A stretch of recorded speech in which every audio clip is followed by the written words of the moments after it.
Шинжлэх ухааны академийн эрдэмтэд хүүхэд залуус зориулан шинжлэх ухааныг хэлбэршүүлсэн цуврал 10 номыг бичиж өнөөдөр ерөнхий боловсролын сургуулиудад бэлгэллээ. Ингэснээр ерөнхий боловсролын сургуулийн сурагчид шинжлэх ухааныг амьдралд илүү ойрхоноор судалж суралцах боломжтой болж байгаамаа. Эрдэмтэд тус цуврал номуудаа өөрсдөө хийсэн судалгааны ажлуудад дээр тулгуурлаж бичжээ. Өөрөөр хэлбэл физик, хим, биологи, ботаник, палеонтологи, түүх археологи, философи зэрэг шинжлэх ухааны олон салбар чиглэлийн мэдлэгийг хүүхэд залууст энгийнгээр ойлгомжтой хэлбэрээр хэлбэршүүлсэн бичсэн байна. Улмаар дээрх бүх номоо цаашаа жил бүр тасралтгүй цувралаар гаргахаар болжээ.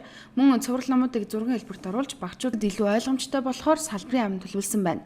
Энэ нь багш нар ганцаараа самбар дээр томьёо бичиж хичээл заах биш, сурагчид энэ төрлийн хичээлдээ бодиттой хандаж шинжлэх ухааны түүхэн гаргалгаануудыг ойлгодог болно гэсэн үг. Тухайлбал Баянзүрх дүүргийн ерөнхий боловсролын 84-р сургуулийн 10-р ангийн сурагч Номын Эрдэнэ таны мэдхэн цуврал 8 генетикийн гайхамшиг номыг уншиж судалжээ. Ингэхдээ амьд ертөнцийн орчин тогтнох үндсэн чанарууд болох удамшил хувьсал буюу генетикийн өөрчлөлт эмэгтэйчүүдийн төрөлтийн талаарх ойлголттой болсон байна. Ирэх жил бол бид нар илүү одоо сургалтаа ер нь амьдрал руу ойртуулах гэдэг нь л да. Онлыг бид нар хийж ээж мэддэг, харж ээж мэддэг, туршиж ээж мэддэг. Зүгээр хэлээд тогтоо гэдэг зүйлээс бид аль болохоор татгалзах гэдэг байхгүй. Энэ ном зохиолуудыг бид нар илүү хэлбэршүүлж, илүү зургийн хэлбэрт оруулах ажил ингээ багаар цаашаа явна.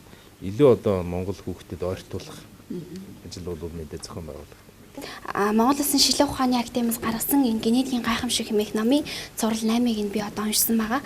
Тэгээд энэ номон дээр бол ерөнхийдөө эхээс хүүхэд төрдөг, ер нь эмэгтэй хүнээс хүүхэд төрдөг штэ. Тэгээд эмэгтэй хүнээс хүүхэд төрөхдөө одоо янз бүрийн ургийн гажигтай төрөх магадлал өндөр байдаг. Тэгээд ялангуяа Африкийн орнуудад бол ийм ургийн гажигтай төрөлт их байдаг. Тэгээд үүний одоо үндсэл нь юу юм? Ер нь генийн гажиг гэж юу юм гэдэг талаар энэ номон дээр гаргасан байдаг.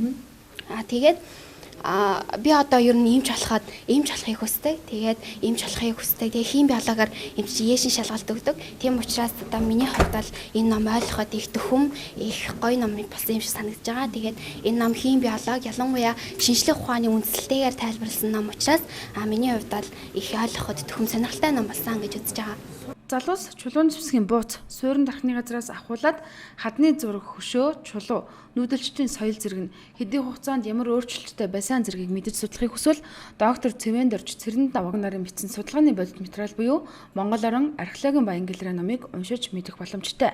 Харин цаг үргэлж шинжлэгдэж боловсронгүй болж технологийн өөрчлөлт, технологи бүрийн онцлогийг сонирхдаг бол академич Тэмүүжин доктор Сэвжид Зүрх нарын нано технологи номыг уншаарай. Ерөөсөө хүүхэд залуучуудад олон нийтэд хялбаршуулсан байдалтайгаар ойлгуулах. Тэгэхгүй бол тэр том зузаан мэрэгжлийн номч надад нэг уншихад хэцүү, олоход хэцүү. Энэ зорилгын үүднээс ерөөсөө Монгол орны төв соёлын дурсгал гэдэг бол тэр арт түмний эрт үеэс эхлээд туулж ирсэн түүхэн замлын бодитойг ирж байдаг. Нэгд, хоёрдугаар Монгол улсын тусгаар тогтнолын хинч хөдлөшгүй хинч өртөл чаддаг баталгаа байдаг. Энийг л одоо олон түмэнд ойлгуулах, залуу хойчтой ойлгуулах энэ зорилгоор бичсэн. Атомын бодисын бүтцийн юм өвөрмс шин чанарыг хүүхдүүдэд хүүхдүүд бол 10 жилийн хим, физик, математик, биологи гэсэн байгалийн ухааны үндсэн хичээлүүдээр бол бид нар дандаа ийм мэдээллүүдийг авч явдаг хэмжээсийн тухай, физик ямар нэгэн материалын, физик, химийн шин чанарын тухай. Тэгэхээр энэ дээр нь л одоо тулгуурлаж хүүхдүүдэд илүү ойлгомжтой болгох гэж зорьсон. Эхний ээлжид өнөөдөр шинжлэх ухааны академиас дээрх цуврал номыг нийслэлийн ерөнхий боловсролын 214 сургуульд бэлгэллээ. Дараа нь 21 аймгийн сургуулиудын сурагчдад өгөх юм байна.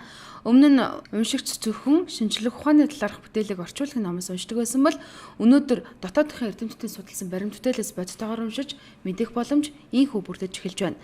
Учир нь эх жилээс танин мэдхэн шинжлэх ухааны түүхэн хичээлүүдийг Улс аймгийн музейгээр дамжуулан заахаар болжээ.